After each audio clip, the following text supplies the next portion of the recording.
Chers amis, bonjour et bienvenue dans notre émission. Le principe, toujours aussi simple, vous faire découvrir un produit qui a été testé et approuvé par un jury de chefs en conditions réelles. Et ce produit, eh bien, au bout du compte, après ces tests, a obtenu la récompense Saveur de l'année Restauration. Pour vous en parler aujourd'hui, pour vous présenter ce lauréat, nous allons demander à l'un de nos chefs ambassadeurs, aujourd'hui ce sera une ambassadrice, de passer derrière les fourneaux afin de découvrir ensemble l'intérêt du produit bien sûr, mais aussi vous faire découvrir une recette très sympa que va nous réaliser dans un instant Hermance qui est à mes côtés. Bonjour Hermance. Bonjour Willy. Comment vas-tu? Mais très très bien. Tu es en pleine forme. Oui. Hermance qui tient, mesdames et messieurs, une magnifique maison avec son mari, une maison étoilée. Vous avez obtenu votre étoile cette année, le Castel Arras. C'est ça. Voilà. Et on en profite pour embrasser Quentin qui est au fourneau également. C'est ça, et qui s'occupe aussi des petits. Des petits, bah oui, il faut bien s'en occuper aussi. Alors aujourd'hui, Hermance, nous allons parler d'une gamme de deux produits, l'emmental râpé et le duo mix râpé de Valmartin. Tout à fait. Et que vas-tu nous réaliser comme recette dans un instant? Alors, je vais enrober des gambas dans du cadaïf et du râpé qui va faire un petit peu un croustillant au fromage. Waouh, ça m'a l'air bien sympa. Quelques mots avant de commencer sur cette gamme. Les produits Valmartin peuvent se prévaloir, chers amis, d'un savoir-faire de plus de 175 ans, et oui. Ils répondent à toutes les contraintes et à tous les besoins pour les fours à pizza, pour une utilisation en pâtisserie, en restauration, à chaud ou à froid. Grâce à la variation de la taille de la râpe, eh bien, cette gamme est adaptée à des cuissons bien différentes. L'emmental existe en râpé moyen, fin et gros, et le duo mix en râpé moyen et gros. Sachez également que le duo mix est un mélange d'emmental et de mozzarella qui permet d'assurer un équilibre entre le goût et le filant, idéal donc pour les pizzas. Voilà, et maintenant je crois qu'on peut y aller. Allez, je vais commencer donc la préparation de ma recette, Willy. Donc, au niveau du plan de travail, donc je l'humidifie légèrement. Oui, il est propre. Il est propre, mais il est humidifié pour que mon papier film puisse coller sur le plan de travail pour pouvoir travailler plus facilement. Donc là, je prends mon cadaïf. Cadaïf, appelé aussi cheveux d'ange. Ouais. Généralement, c'est plus connu dans la préparation des desserts orientaux. D'accord. Voilà, donc j'étale 4 belles bandelettes. Donc alors, le seul souci de ce produit, c'est qu'il sèche. Ça sèche très très vite. Voilà, donc comme là, je veux quand même bien enrouler. Donc ça va me servir de base pour emprisonner mon emmental. Je beurre bien.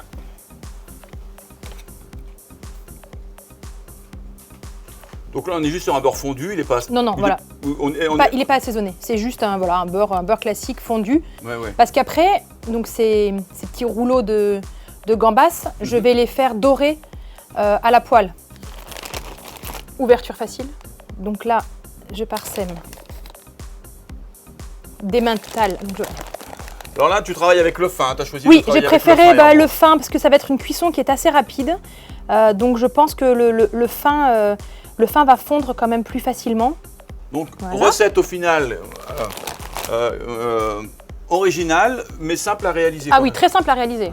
Voilà, donc j'assaisonne un tout petit peu quand même, voilà, avec un petit peu de sel, l'assaisonnement. Et donc voilà, là maintenant, je mets ma grosse gambasse dans une extrémité et je tourne autour, voilà, pour faire mon croustillant. Et voilà.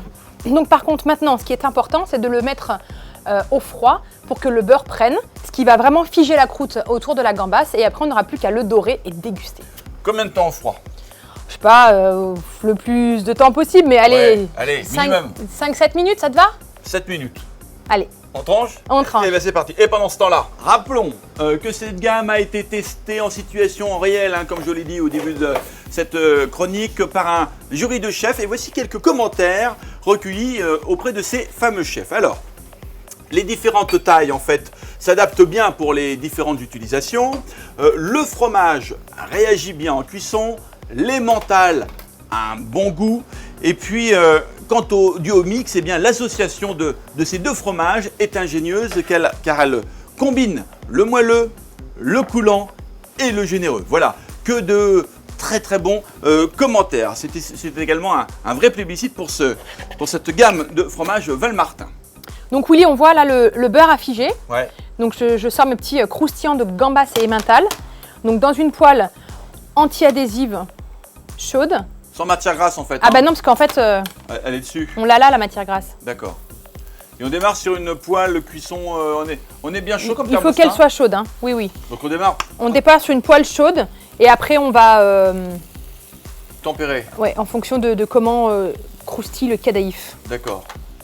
Donc j'ai également, Willy, réalisé ici en parallèle une purée de panais et pommes de terre. Donc coupé en petits morceaux, cuit avec du lait, mixé et assaisonné avec du poivre de 5 baies. Ouais, en proportion, pommes de terre et panais. Plus un tiers de pommes de terre, 2 tiers de panais, Ouais. mouillé à hauteur de lait et ensuite mixé. D'accord, tout Voilà. simplement. Mixé, on peut le passer au tamis si on veut moins de mâche, mais voilà, ça fait un peu une purée un petit peu artisanale. Donc tu vois, Willy, je fais quand même sans arrêt des allers-retours pour que la chaleur ait le temps de bien pénétrer de chaque croustillant. Et c'est une gambasse crue ou cuite? Alors là, j'ai utilisé une gambasse cuite. Bien sûr, on peut le faire avec une gambasse crue, sauf que la gambasse crue met plus de temps à cuire que le temps que l'emmental va mettre à fondre et le cadaïf à dorer. D'accord. Donc la gambasse cuite, c'est une bonne solution. C'est une bonne solution. Donc là, on retourne en permanence, voilà, pour que ça croustille doucement et surtout que la chaleur ait le temps d'aller au cœur de la gambasse et que tout ait le temps de tiédir. Allez, donc elles sont quasiment prêtes. Je vais donc dresser. Voilà, je vais assaisonner un bouquet de salade. Voilà, donc ça peut être une entrée sympathique. Voilà, donc là j'ai juste fait un petit bouquet de roquettes que j'assaisonne avec du vinaigre balsamique, de l'huile d'olive, du sel, du poivre.